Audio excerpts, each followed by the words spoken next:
Ya Allah, wala quwwata illa billah.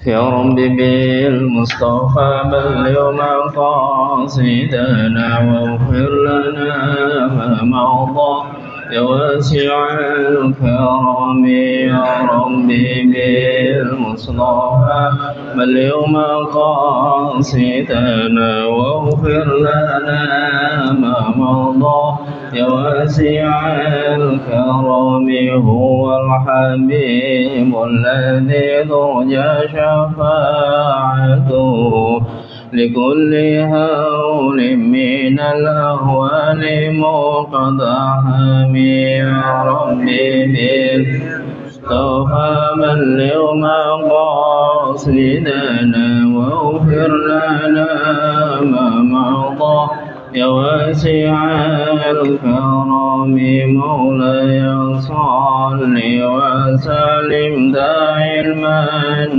أبدا على حبيبك خير الخلق كلهم يا ربي بالمصطفى بلغ مقاصدنا واغفر لنا ما مضى يا واسع الكرم يا أرحم الراحمين يا أرحم الراحمين يا أرحم الراحمين فرج على المسلمين يا ربي بالمصطفى بلغ مقاصدنا واغفر لنا ما مضى يا واسع الكرم.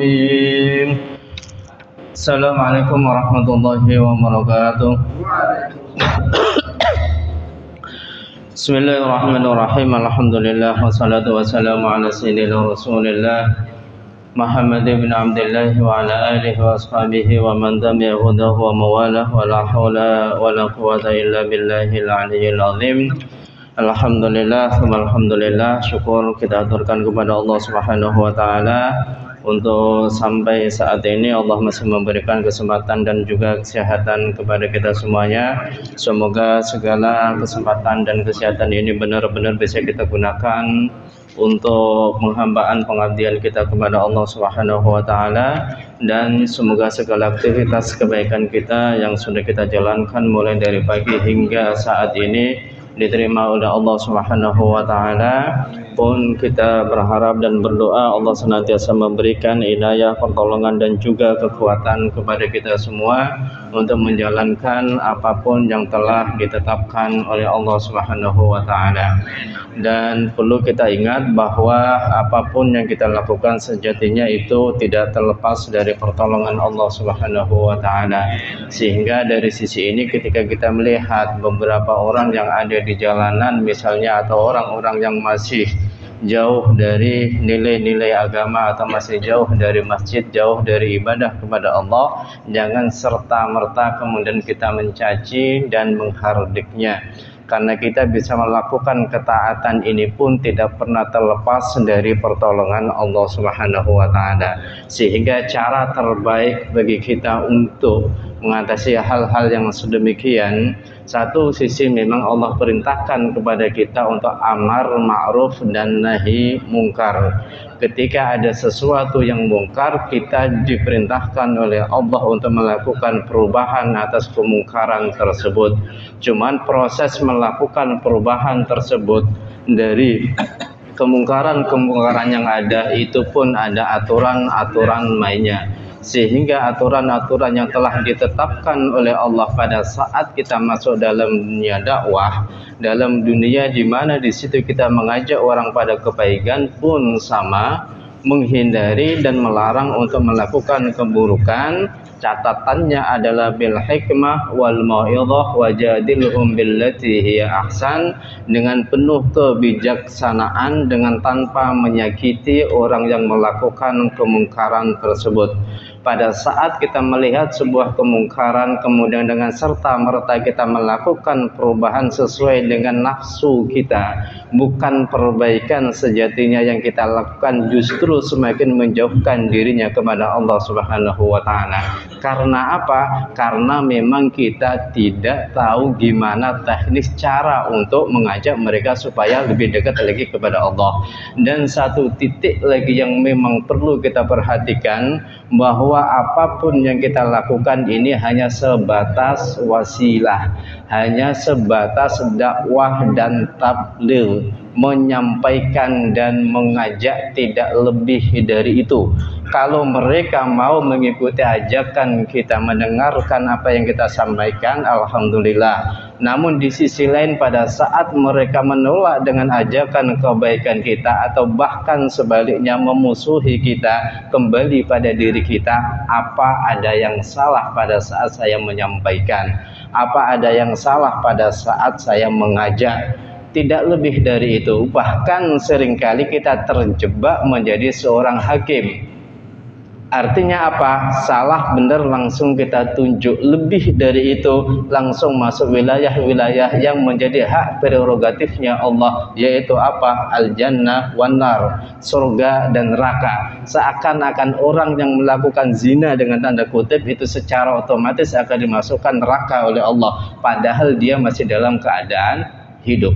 Bisa jadi detik akhir pada saat dia mau dipanggil oleh Allah, dia dikasih hidayah oleh Allah, kemudian menjadi orang yang lebih baik daripada kita. Karena apa? Keburukan sebesar apapun yang dilakukan oleh seseorang, pada saat dia bertaubat dan memohon ampun kepada Allah, dan Allah menerima permohonan ampunan, maka segala dosa yang pernah ia lakukan sudah dihapus oleh Allah Subhanahu wa Ta'ala. Maka dari sini, ketika kita melihat kemungkaran, jangan serta-merta kemudian kita menghardik dan menjadi tahkim hukum di situ. Neraka, neraka, neraka. Emang kita sudah ada jaminan? Kan belum juga. Kemudian cara terbaik apa? Cara terbaik kita melakukan perubahan itu kalau memang mampu dengan ucapan, kalau memang mampu dengan tangan, minimal dengan doa kita. Dan ini satu kesatuan yang tidak boleh dilepaskan. Pada saat kita menyampaikan sesuatu, setelah itu Allahumma hal ballaghtu, itu yang pernah disampaikan oleh Rasulullah. Ya Allah, aku telah menyampaikan apa yang telah Engkau perintahkan kepadaku, selebihnya hidayah aku serahkan kepadamu ya Allah. Artinya apa? Kita sudah tidak ada tuntutan lagi atas kesalahan yang dilakukan oleh orang lain. Maka di sini perlu kita pahami, nahnu du'atun walasna qudatun. Kami semua ini umat Islam semuanya ini adalah dai sesuai dengan kapasitasnya. Makanya di situ Rasulullah menyatakan balighu anni walau ayat, sampaikan apapun yang engkau mengerti dari ajaran agama ini meskipun hanya satu ayat. Artinya peran sebagai seorang dai tidak hanya sebatas mereka yang statusnya sebagai ustadz, mereka yang statusnya sebagai mubaligh, tapi seluruh umat Islam sejatinya mereka adalah dai dan mubaligh, hanya saja wilayahnya, kapasitasnya berbeda-beda.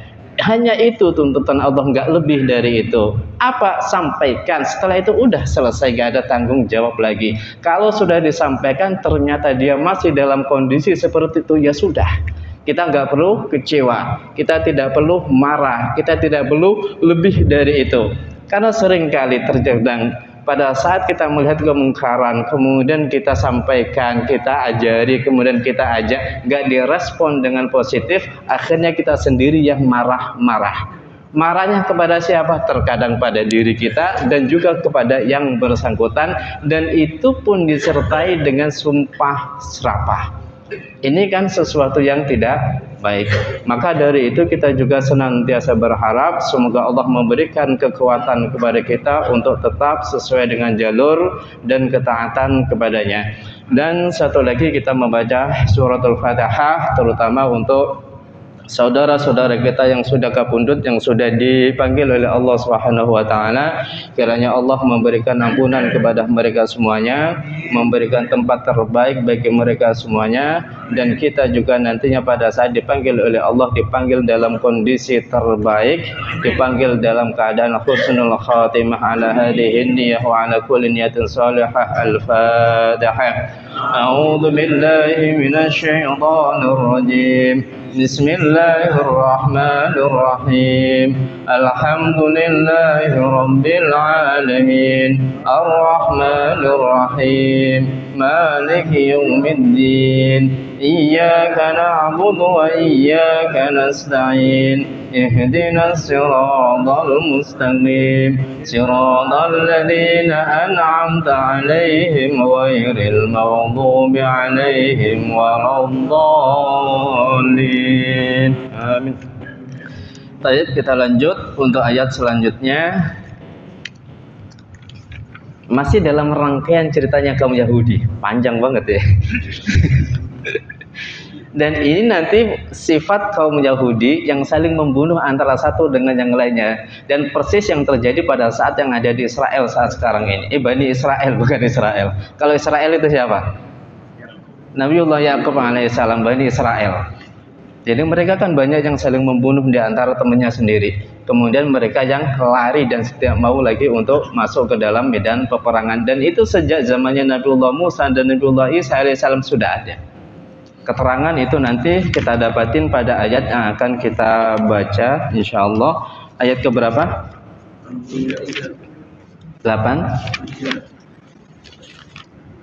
83. Wa idz akhadna mitsaqa bani Israila. Itu ya.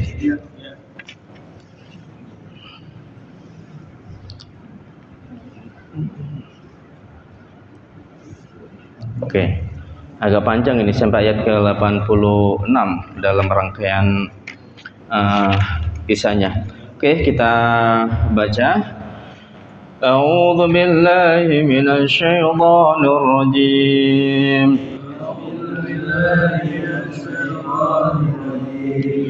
Wa idz akhadna mitsaqa bani Israil.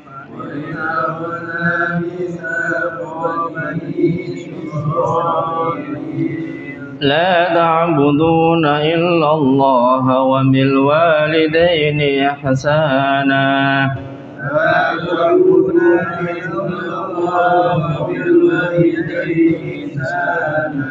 وذوي القربى واليتامى والمساكين وقولوا للناس حسنا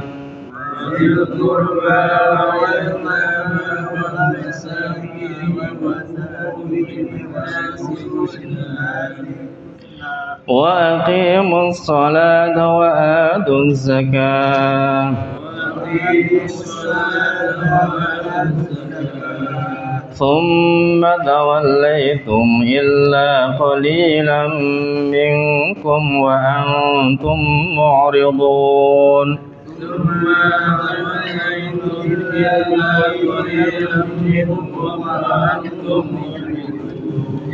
وإذ أخذنا ميثاقكم لا تسفكون دماءكم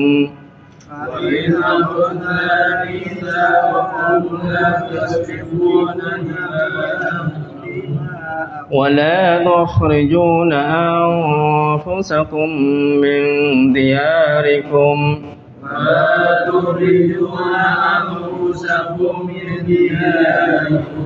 ثم أقررتم وأنتم تشهدون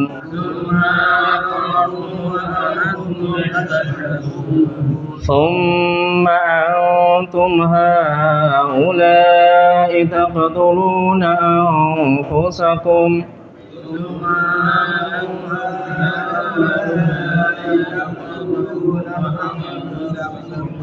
وتخرجون فريقا منكم من ديارهم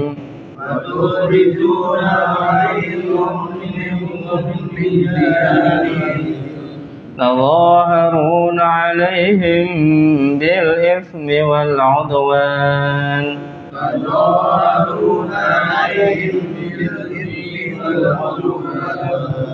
وإن يأتوكم أسارى تفادوهم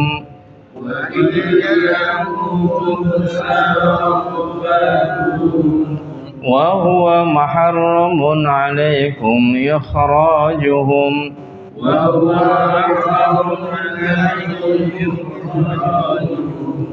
أفتؤمنون ببعض الكتاب وتكفرون ببعض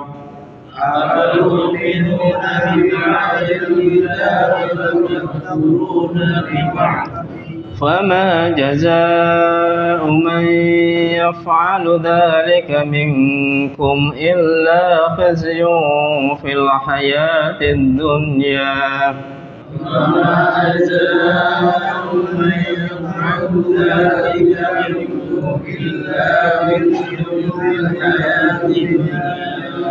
ويوم القيامة يردون إلى أشد العذاب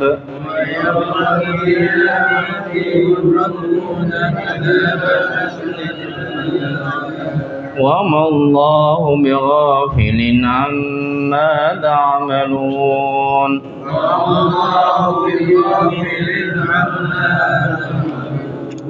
طيب وإذ أخذنا ميثاق بني إسرائيل.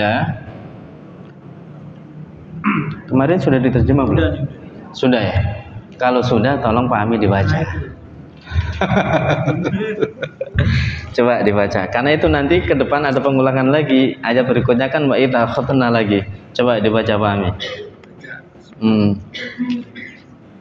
Wa idz akhadna mitsaq bani Israil, dan ingatlah akhadna mitsaq janji. Mitsaq itu janji. Ya sudah tak baca. Agak cepat cuman.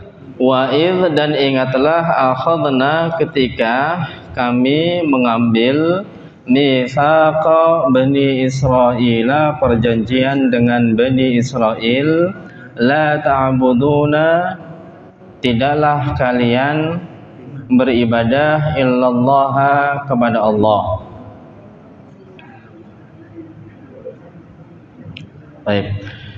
La ta'buduna, kata Allah di situ ini sedikit terkait dengan gramatikal bahasa, karena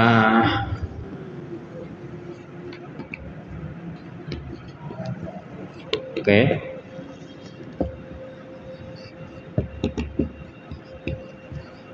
Nah, kalau la ta'budunya, status lanya di sini itu adalah la nafi, meniadakan. La ta'buduna, kalian tidak menghamba kepada Allah. Kemudian yang kedua, la ta'budu di sini adalah la nahi, yang artinya perintah, jangan kalian menghamba kepada Allah. Kita tahu dari mana? Dari tanda yang ada di sebelah sini.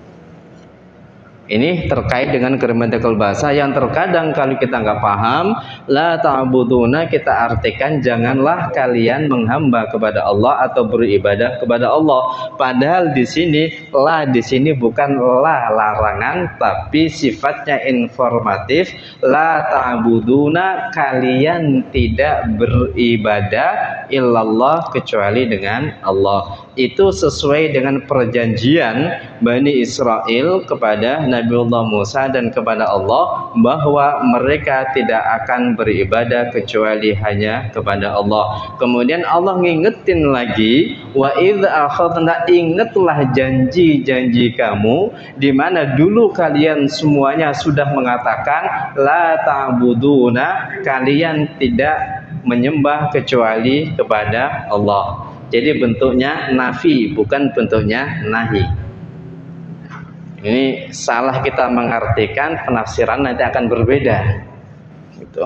Taib, la ta'buduna, kalian tidak beribadah illallah, kecuali kepada Allah, wabil walidaini ihsana, dan kepada kedua orang tua hendaknya kalian berbuat baik, wadil qurba, dan orang-orang dekat, wal yatama, dan orang-orang yatim, wal masakini, dan orang-orang miskin. Sempat kemarin kita sudah membedakan antara bahasa miskin dan bahasa fakir. Bedanya di mana? Masih ingat? Ayo. Kan fakir miskin, miskin fakir. Perbedaannya di mana keduanya itu?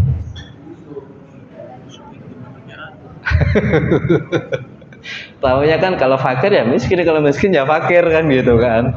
Artinya ini erat kaitannya dengan apa yang ia punya. Kalau miskin mereka itu sudah tidak memiliki aktivitas apapun, makanya kata miskin diambilkan dari kosakata sakana yaskanu. Sakana kemudian maskan, maskan itu tempat tinggal.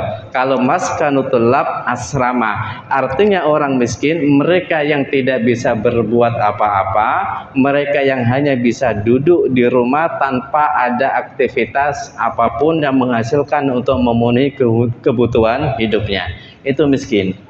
Kalau fakir, mereka masih memiliki pekerjaan, masih memiliki pemasukan, namun hasil dari pekerjaannya itu belum bisa memenuhi kebutuhan dasar hidupnya. Kebutuhan dasar, ya. Ini kebutuhan dasar nih, bukan kebutuhan melebihi dari yang semestinya ia inginkan. Kalau handphone sekarang ini termasuk kebutuhan dasar tidak? Kan minta kemudian untuk apa? Untuk beli handphone misalnya. Kebutuhan dasar itu kebutuhan yang erat kaitannya dengan kehidupan kita. Contoh masalah makanan, minum, dan seterusnya. Kalau sebatas itu saja, insya Allah semuanya bisa membantu. Cuman masalahnya sering kali kita memasukkan sesuatu yang bukan wilayah primer, kebutuhan dasar, dimasukkan ke dalam kebutuhan dasar. Artinya terlalu memaksakan sesuatu yang tidak semestinya dan tidak seharusnya kita punya, cuman dipaksa untuk punya, akhirnya kredit. Oke? Setelah kredit yang terjadi apa? Bengkak, nggak bisa bayar, nggak bisa ngebayar, dan seterusnya. Akhirnya terlilit utang. Jadilah dia dua, fakir iya, ghorim juga iya. Kalau paham, gua fakir, gua juga ghorim, berarti dapat dua jatah dong. Ya kan? Untungnya dia nggak paham kan gitu kan. Ini terkait dengan masalah-masalah keagamaan. Namun perlu disadari juga, mereka menjadi gharim bukan atas pemenuhan kebutuhan dasarnya dia, tapi pemenuhan kebutuhan sekundernya. Maka di sini pun saya coba wanti-wanti ke teman sendiri semuanya, jangan pernah berhubungan sekali-kali dengan yang online itu apa? Pinjol, pinjaman online. Amat sangat menjebak sekali dan banyak penipuan-penipuan di situ. Karena apa? Teman saya sendiri itu bisa dikatakan murid juga, dia hanya hutang 2 juta harus mengembalikan 130 juta. Coba, ini kan beban kita bersama. Artinya pada saat dia apply hanya nilai 2 juta, kemudian dibukalah di situ aplikasi 10 aplikasi, yang ini menjadi satu bagian yang secara serentak 10 aplikasi memberikan dana masuk ke rekeningnya dia. Jatuhnya berapa? 10 kali 2, 20 juta. Dan itu dikembalikan, ditolak. Sehingga hitungannya dia butuh 2 dikasih 10. Sehingga dari situ semuanya menagih dan setiap hari 35%. Ini kan bagian-bagian kebutuhan-kebutuhan. Makanya saya bertanya, ente untuk kebutuhan dasar atau untuk melakukan sesuatu yang ente sendiri gak begitu butuh? Gitu loh. Makanya terkadang di sini kan peran dari sebuah lembaga organisasi, peran dari lembaga zakat dan seterusnya kan perlu hadir. Kasihan kan? Orang daerah Cempaka Putih Barat setelah selesai baru menghadap, baru apa berani ngomong kepada saya nggak berani keluar karena debt collector, senantiasa telepon dan seterusnya. Yang awalnya cuma pinjem 2 juta, kemudian dikasih 10 juta, dari itu kemudian dalam waktu 1 bulan masuk 130 juta, dan itu senantiasa diteror. Berarti sudah psikologis yang masuk lah. Pada saat kondisi seperti itu, apakah dia termasuk fakir? Apakah dia termasuk gharim? Ini wilayah fikihnya. Gitu. Kalau memang dia termasuk fakir, termasuk gharim, dia memiliki hak untuk mendapatkan uang dari Baitul Mal. Gitu. Atau ke lembaga-lembaga zakat. Cuman masalahnya pada saat mau masuk ke sana sulit juga. Gitu. Makanya kadang-kadang perlu memang kita sudah mulai berpikir untuk mengatasi hal-hal yang sederhana semacam ini. Kalau toh memang nggak butuh banget, ya udah deh, nggak usah. Kan seperti itu, ditahan aja deh, gitu kan. Taib. Kita lanjut, ini terkait dengan al-masakin. Perbedaannya apa? Miskin, dia tidak bisa melakukan aktivitas apapun dan secara otomatis kebutuhan hidupnya hanya bergantung dari uluran tangan orang lain. Hanya bergantung dari zakat yang ada. Kalau fakir, dia masih memiliki aktivitas, masih memiliki pekerjaan, namun pekerjaannya belum memenuhi kebutuhan dasarnya. Itu miskin. Wa qulu, dan ucapkanlah linnasi, kepada manusia, husna, sesuatu yang bagus. Pun ada bahasa khairun, ada bahasa husnun, yang artinya sama-sama baik. Kalau khairun sebatas baik, kalau husna itu mengambil yang lebih baik.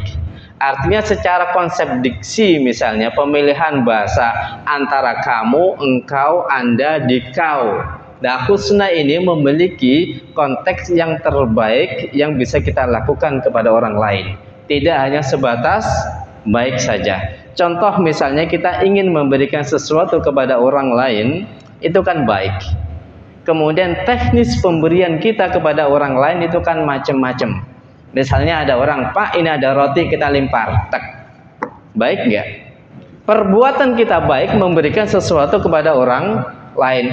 Teknis yang kita lakukan, cara yang kita lakukan itu pun masih menyakiti orang yang menerima atau belum baik. Itu tingkat khairnya. Kan dia sudah baik, bisa memberikan sesuatu kepada orang lain, cuman belum husna.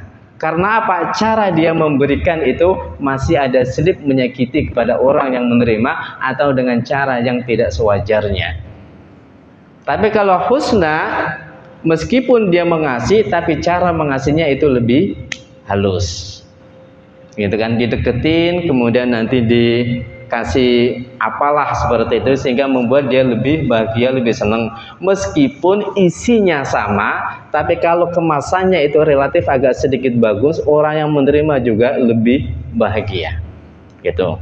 Ini khairun sama husna. Sehingga Allah memiliki diksi wabil walidaini ihsana, dan kepada kedua orang tua hendaklah engkau melakukan yang terbaik kepada mereka. Yang terbaik. Baik. Wadil qurba, dan kepada sanak kerabat. Kalimat dzil qurba, sanak kerabat ini kita bisa tinjau dari dua sisi. Sisi pertama kita lihat dari faktor genetik, faktor keluarga, faktor darah. Artinya ada hubungan kekerabatan yang itu mengacu kepada orang-orang yang haram untuk dinikahi. Kemudian yang kedua, otomatis mereka adalah orang-orang yang berhak untuk menerima warisan dari kita pada saat meninggal dunia. Konteksnya dzil qurba, keluarga. Keluarga itu siapa? Mereka yang masuk bagian dari muhrim. Nah, kemudian tahap kedua, kurba itu siapa? Mereka yang ada di sekeliling kita, tetangga kita. Kemudian ukuran tetangga itu berapa banyak? Kalau Rasul menggambarkan tetangga itu 40 rumah ke kanan, 40 rumah ke kiri, ke depan dan ke belakang. Artinya satu RT itu keluarga kita. Makanya muncul bahasa rukun tetangga. Kemudian lebih luas rukun warga. Itu hebatnya Indonesia. Jadi dzil qurba dalam konteks kekeluargaan mereka yang masuk wilayah orang yang masuk mahram, atau dalam konteks sosial kemasyarakatan tetangga yang ada di sekeliling kita, atau masuk wilayah satu RT. Baik. Sudah? Wa aqimus sholata wa qulu linnasi husna. Wa qulu dan ucapkan linnasi kepada manusia husna sesuatu yang baik. Wa aqimu dan dirikanlah as-salata salat, wa atu dan tunaikan az-zakata zakat. Sering kali kita mendapati kata as-salah pada saat itu dalam satu bentuk perintah, bukan if'alu. Aqimu, kata aqimu qoma yaqumu kan berdiri. Kan? Kemudian konteksnya aqimus shalah, dirikanlah salat. Kira-kira secara diksi kebahasaan laksanakan salat dengan dirikan salat sama tidak? Karena nanti aqimu ini sama dengan bahasa istiqomah dalam konteks yang sama. Kalau istiqomah berupaya untuk menjalankan sepenuh hati sebaik-baiknya. Kalau qoma yaqimu mendirikan. Tapi konteks untuk as-shalah Allah menggunakan redaksi dirikanlah salat. Sementara yang lain Allah menggunakan konteks wa'atu az-zakat, tunaikan zakat. Waf'alul khaira, laksanakan kebaikan. Ini dengan bahasa yang berbeda, kemudian objeknya pun berbeda. Artinya kalau kata al-iqamah itu upaya yang benar-benar kita jalankan, tidak semata-mata yang penting menjalankan. Tapi ada upaya al-iqamah tidak hanya sebatas fisik semata, tapi seluruh fisik kita dan juga termasuk alam pikiran dan hati kita menyambung satu kesatuan pada saat kita sedang mi'raj kepada Allah. Pada saat kita sudah kembali dan melakukan hubungan kepada Allah, dan ketika itu adalah pada saat kita sedang melaksanakan sholat. Ini bahasa berbeda. Allah memilih bahasa-bahasa terkait dengan kebaikan yang kita lakukan. Sholat, iqamah, zakat, atau kalau puasa, wasumu, langsung pakai bahasa sumu. Padahal kan bisa wasollu dan laksanakan sholat. Tapi Allah menggunakan aqimu, dirikan sholat. Atau kenapa tidak menggunakan waf'alu as-sholat, kerjakan sholat. Atau atu as-sholat, tunaikan sholat. Tapi Allah memilih diksi wa aqimu, dan dirikanlah, tegakkanlah. Karena pada saat sesuatu itu tegak, yang lain pun bisa ada di sampingnya. Baik. Wa aqimu, dan dirikanlah as-salata, salat. Wa atu, dan tunaikan az-zakata, zakat. Summa, kemudian tawallaitum, kalian berpaling, illa qalila, kecuali sedikit, minkum, dari kalian, wa antum, dan kalian semuanya, mu'riduna, termasuk orang yang berpaling darinya. Ini bentuk pengingat Allah kepada Bani Israel ketika itu yang hidup di zamannya Rasulullah, dan kebanyakan mereka ada di kota Madinah, dan itu ada 3 kabilah, termasuk kabilah Khazraj gitu kan. Sering kali mereka hadir kepada Rasulullah, kemudian diingatkan kembali oleh Rasulullah, dulu kamu telah berjanji, dalam kitabmu telah disebutkan semacam ini, kenapa engkau tidak melakukan sesuai dengan apa yang tertulis dalam kitab sucimu? Sekiranya kamu mengikuti kitab sucimu itu tidak jauh berbeda dengan risalah syariat yang sedang dan diajarkan oleh Rasulullah, esensinya sama. Artinya kalau Allah sudah memerintahkan kepada kalian untuk melaksanakan sholat, bagaimana berbuat baik kepada orang lain, bagaimana memperlakukan kepada keluarga dan seterusnya, itu pun sama dengan perintah Allah di dalam risalah yang dibawa oleh Nabi Muhammad. Kalau sudah terbiasa melakukan apapun yang telah ada dalam kitab Taurat, secara otomatis kamu pun siap untuk melaksanakan apa yang ada dalam Al-Quranul Karim. Makanya diingatkan oleh Allah, "Tsumma tawallaitum", namun kalian saat ini telah berpaling dari kitab Taurat itu, dan juga berpaling tidak mau menerima atas risalah yang dibawa oleh Rasulullah. illa qalila, kecuali hanya orang-orang tertentu, hanya orang sedikit yang tetap mengikuti ajaran Rasulullah.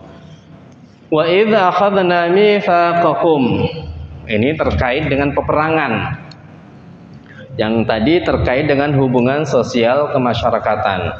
Wa idz, dan ingatlah ketika akhadna, kami mengambil mitsaqakum, perjanjian kalian, la tasfikuna dima'akum, untuk tidak menumpahkan dima'akum, darah-darah kalian.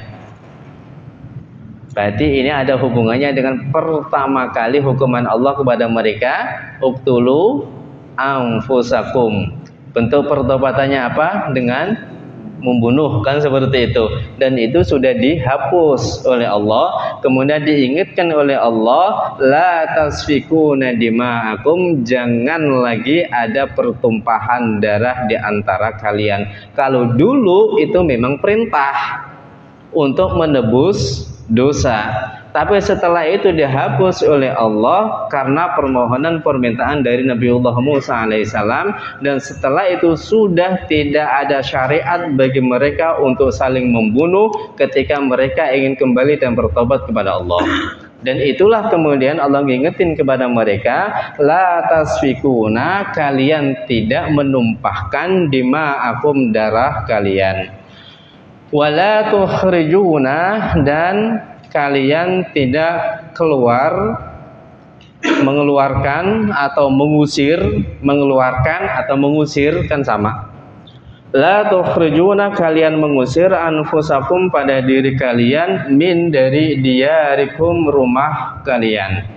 Summa, kemudian aqrartum, kalian berikrar, wa antum, sementara kalian tasyaduna, menjadi saksi. Bisa dipahami ya di sini. Ini terkait dengan peperangan, jangan sampai terjadi pertumpahan darah di antara kalian. Tapi kenyataannya mereka tetap masih melakukan hal seperti itu, pengkhianatan, lari dari medan peperangan dan seterusnya. Dan itu santer kita dengar dari beberapa media terkait dengan peperangan yang ada saat ini. Maka itulah karakter asli dari Bani Israel. Sejatinya mereka adalah para pengkhianat. Mereka akan membunuh siapapun orang yang dihadapannya tanpa melihat apakah itu lawan maupun kawan. Itu karakter dari Bani Israel. Dan itu sama dengan apa yang disampaikan oleh Allah Subhanahu wa taala. Artinya sejalan.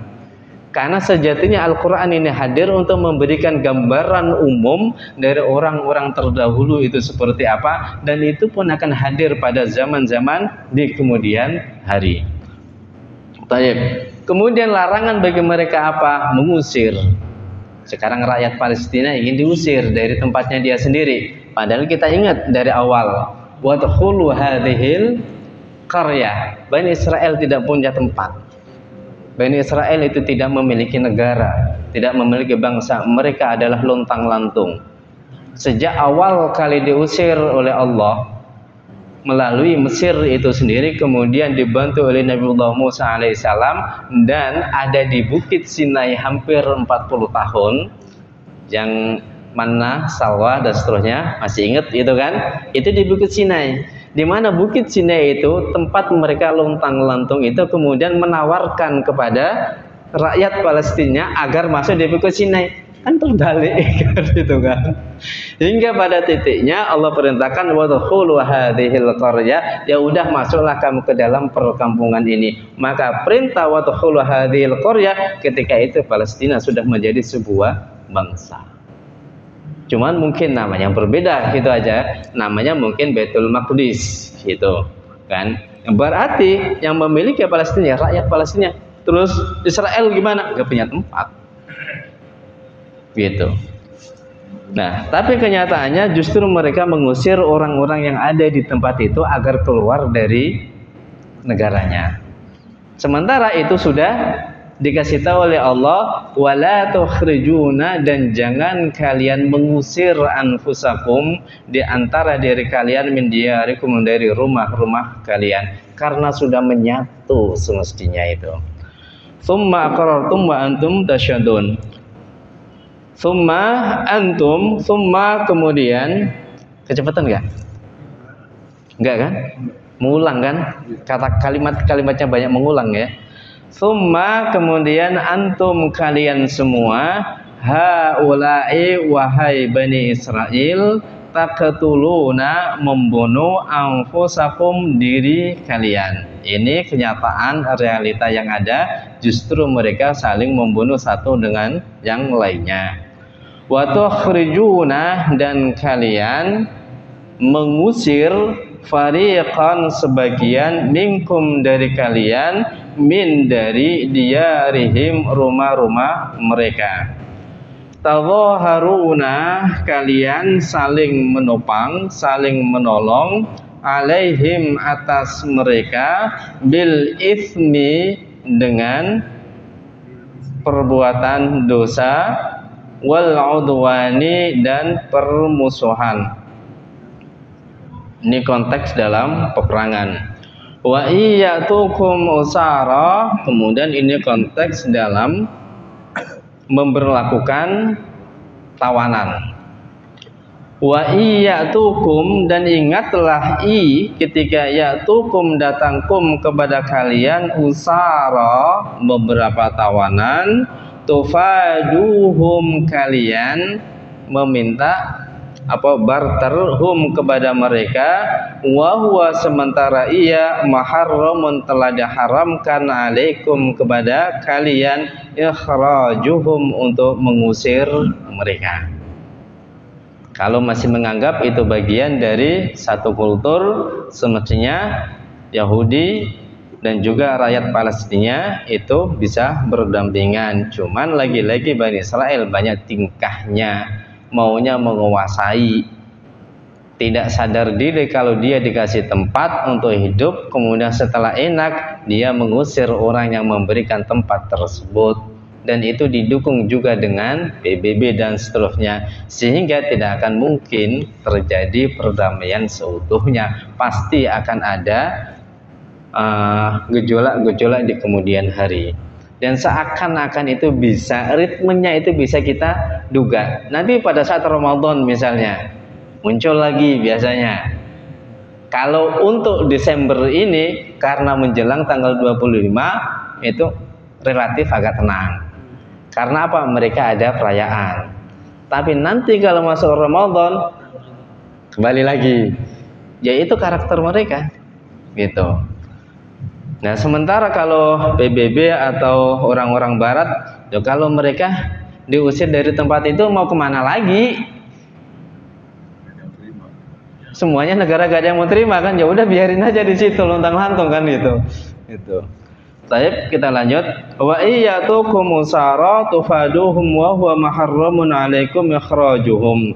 Afatu'minuna, akankah kalian beriman biba'dil kitabi, biba'din dengan sebagian al-kitabi kitab, ay makana fil kitab apa yang termaktub di dalam kitab Taurat, wa takfuruna dan mengingkari biba'din atas yang lainnya.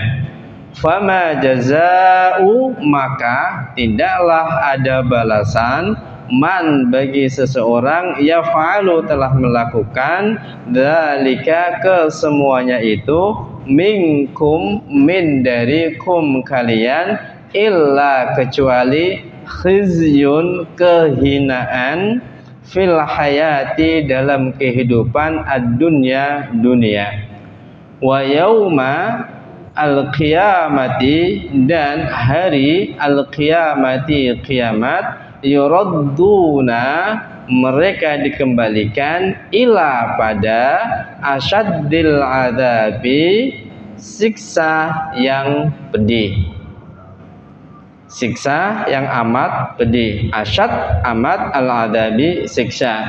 Wa mallahu wa ma tidaklah Allahu Allah bighafilin lupa amma atas sesuatu ta'maluna yang kalian lakukan. Secara umum sudah bisa kita pahami. Baik. Kemudian hal yang berbeda lagi terkait dengan al-usara. terkait dengan tawanan-tawanan yang ada. Banyak kisah-kisah mereka Bani Israel yang ditawan oleh teman-teman saudara kita di Palestina. Mereka mendapatkan perlakuan yang sangat luar biasa. Mereka diposisikan sebagaimana layaknya saudara sendiri, dikasih makan, dikasih obat dan seterusnya. Dan ini berbeda sekali dengan tawanan dari kalangan rakyat Palestina yang ada di Israel, penyiksaan dan seterusnya. Karena memang karakternya berbeda, ajaran agamanya pun berbeda. Islam relatif lebih mudah untuk menaungi dari semua orang yang ada di bawahnya. Sehingga kalau umat Islam ini menjadi dominan, minoritas akan aman, nyaman, damai. Tapi kalau umat Islam menjadi minoritas, jangan harap. Tinggal kitanya aja. Kita mayoritas, makanya negara kita damai. Kan gitu. Tinggal beberapa bagian terkait dengan pemikiran-pemikiran ini yang terkadang perlu untuk disikapi dengan baik. Kalau yang ada di zaman Al-Hud itu sampai sekarang di Yaman sendiri kan masih dalam peperangan. Kenapa? Karena egonya itu masih tumbuh. Kalau tidak mengikuti aturan-aturan kami sesuai dengan pemahaman kami di dalam Al-Quran, maka semuanya itu salah. Sehingga mereka melakukan kekerasan-kekerasan itu dibungkus dengan bahasa agama dakwah. Mengembalikan pada ajaran ketauhidan yang murni sesuai dengan pemahaman mereka. Sehingga yang terjadi konflik tidak henti-hentinya. Dan itu pun sempat dan pernah terjadi di negara kita sebelum menjadi negara persatuan Indonesia, DI, dan seterusnya. Itu kan, karena masing-masing memiliki pola pemahaman dan perjuangan sesuai dengan apa yang ia bangun dalam komunitas dan kelompoknya. Makanya muncul beberapa ulama ketika itu, Mbah Hashim, kemudian Kiai Dahlan dan seterusnya. Itu kan mewakili dari sekian banyak komunitas kelompok yang pada akhirnya menyatu menjadi Negara Kesatuan Republik Indonesia. Dan ini terus akan dikoyak. Kalau kita sendiri tidak menyadari ada upaya-upaya untuk memecah kita, maka kita pun akan pecah. Sehingga apapun kita upayakan jangan sampai terprovokasi, terlebih ada pertumpahan darah di antara sesama umat Islam dan secara umum kepada sesama anak bangsa. Taib. Ulaika alladziina ishtarawul hayatad dunya wallahu a'lam bishawab. Gak ada tanya jawab ya.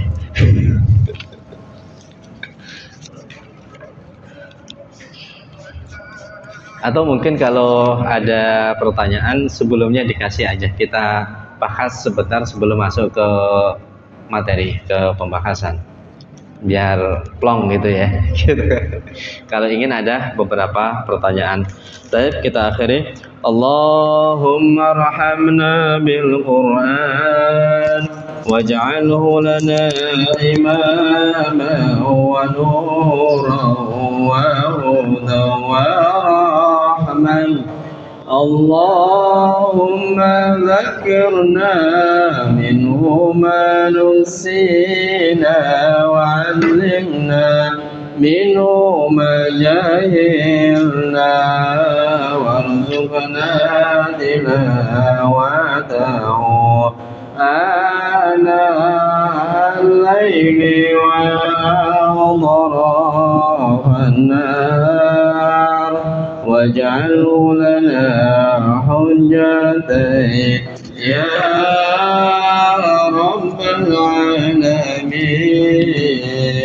Subhanaka Allahumma wa bihamdika asyhadu an la ilaha illa anta astaghfiruka wa atubu ilaik. Wa akhiran assalamu alaikum warahmatullahi wabarakatuh.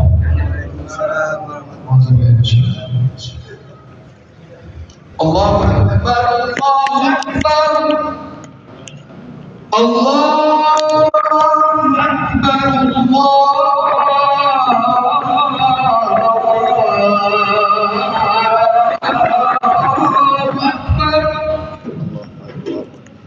أشهد أن لا إله إلا الله